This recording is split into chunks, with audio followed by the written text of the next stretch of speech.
Well, today I'm starting a new series I'll call Automotive Mythbusters.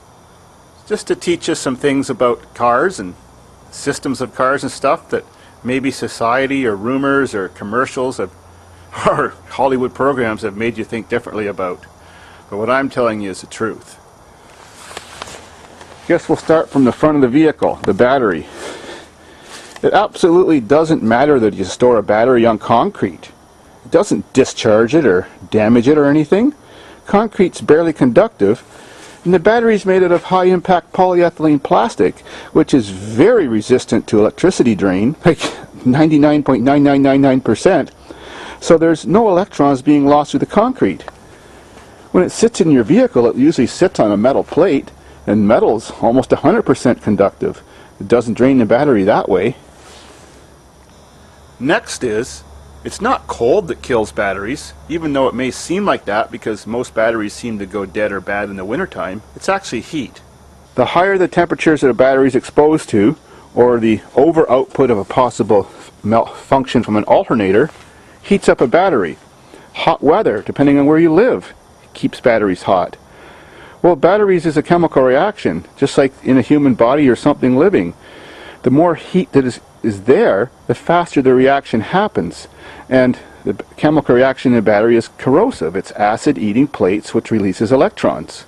So the battery gets killed during the hot weather, or that's when they deteriorate the quickest, but then you don't notice anything's wrong till the output of the battery is reduced, just because cold weather reduces the chemical reaction, slows it down.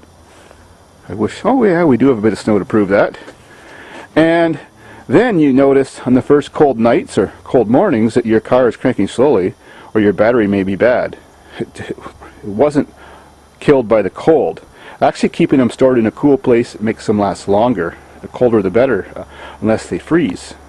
Next thing that's true, keeping a battery fully charged makes it last a long time. A dead battery goes through a process where the sulfur in the acid, in the sulfuric acid, attaches itself to the plates. If it's left attached long enough to the plates, the battery becomes sulfated, and then the battery can never be properly recharged, and even if it could be a 1-year-old battery, it could be a permanently bad battery. Also, too low of acid in the battery can kill the battery, because when the cells are exposed to air, those little plates in there that are made of lead and stuff, they oxidize, and that destroys the cells. An alternator that overcharges by putting out too high a voltage kills the battery by mostly overheating it. Sometimes I've even seen them blow the tops off. Another thing that kills batteries is running them like in a deep cycle process, draining and discharging, and then recharging, and then discharging again, like using them on some sort of motorized vehicle that uses electricity. The battery is not a deep cycle battery. It can't take that many cycles of doing that, because every time the battery gives off electrons, the acid has to eat the cells. And then every time it's charged, some of that stuff in the acid is given back to the acid, and the cells recover somewhat, but never back to where they were before. So a battery lasts the longest if it's kept in a near charged state, never drawing too much at one time for too long. They do make, like I said, deep cycle and other batteries, but even a deep cycle battery will last a lot longer if you don't drain it very much between charges. Next thing is, you can't get a shock off a battery, see? It's only 12 volts, and DC tends not to like to shock you anyways. AC loves to shock you. The only part of your car you can get a shock off is the spark plugs. That's about 30,000 volts. I guess if you could run 2 wires to your tongue, you could feel the 12 volts, but that's about it. Sometimes, one day, your battery's perfectly fine and has been all along, and the next day, seems that your dash lights light up. You know, a few things come on, sort of, but maybe not the headlights. And you turn your key, there's nothing happens. Your battery's just like flat. Well, what happens is, where a battery can suddenly commit suicide, is there's 6 cells in there. Each one produces about 2.1 volts, making 12.7 total. And there's a little bridge between every cell. Every cell has a plate of plastic sealing each little acid container from touching the other one. And then above the level of the acid, there's a little lead bridge, 2 of them for each cell, that jumps everything together to make a series circuit. Well, those little lead bridges sometimes break. That's why your battery can suddenly die. Another unusual phenomenon that makes your battery last less is, for example, joyriding, like at my farm. You can have a few years old battery that was perfectly fine. Then in a few weeks of joyriding, with no damage to your battery apparent, your battery's dead, or it discharges quickly. Well, on the bottom of every battery is a sediment tray, and that sits about a ½ inch below all the cells, and that collects the deteriorated material that falls off the cells as the battery's wearing out. Well, during joyriding, right, Kitty?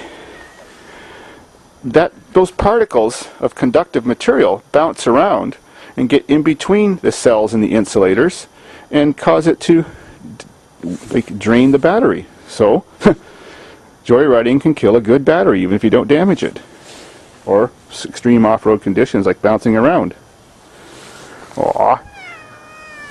Don't ever throw your batteries away when you're done with them. They have acid in them, and who knows where that's going to end up. They also have lead. That's poisonous too. They're quite valuable for recycling right now. There's been times when they were worth only $1.50. But right now the average battery is worth $7 to $9 at the scrapyard. So save them. You can even find them behind the parking lots in apartment buildings and stuff if you want to collect them and make extra money like I did when I was a kid. Another thing about batteries is, if you let them freeze, which means you leave them in a discharged state so they can freeze, in a discharged state the electrolyte in them, or acid, becomes less dense. The sulfur from the acid moves into the plates in a discharged condition, and the acid becomes more like water, and then it's unlike antifreeze like it is when it's charged, and it freezes. When the battery freezes, it can split the sides, and then the acid leaks out. And also when it freezes, it goes through another chemical reaction which makes the battery very poor condition afterwards. Yes, it's true, batteries can explode. They can even self-detonate when no one's bothering them whatsoever. Those little electric bridges I said that's between the cells sometimes can make an arc. And if there's some air mixed in with the hydrogen that's created in batteries, just for no reason at all, just cranking the car, it draws extra current. That bridge arcs and the battery explodes. It can certainly also explode if air is leaking around into the caps, or the caps are off while you're attaching a battery charger to it, or power, and a spark lands inside and ignites the hydrogen and oxygen. You could go blind. And be careful. Acid, when it gets on your skin, at first seems like nothing happens. Then later on, in a few minutes, it starts stinging really bad. You better quickly wash it off. Of course, in your eyes, it's instant blinding conditions. When it lands on your clothes, you don't even really notice anything. You could walk around all day and your clothes just seem the same, just have a damp spot. But next time you wash them, or the next day when you go to put them on, they'll just fall apart. And there is a bit of new battery technology out there, gel cell batteries. They are improved. Like I said, for off-roading and extreme bouncing around, a gel cell battery is a lot less likely to deteriorate than a lead acid battery with the liquid acid just sloshing. They have other advantages too. When a battery is low on electrolyte, you're supposed to add distilled water. The reason for that is regular water contains calcium, which is a conductor of electricity, and acid likes to corrode it, and that would weaken the acid and make calcium deposits inside, which is negative to your battery's performance. You're not generally supposed to add acid unless it leaked out, because when the fluid gets low in a battery, it's just water vapor that disappeared from the acid, and the acid actually became more concentrated, so adding distilled water back to it brings the electrolyte back to its specific gravity where it's supposed to be. Hope you learned something. Tomorrow's lesson's on cooling systems and their myths and truths. Keep watching David's Farm. Merry Christmas. Bah humbug. I hate Christmas.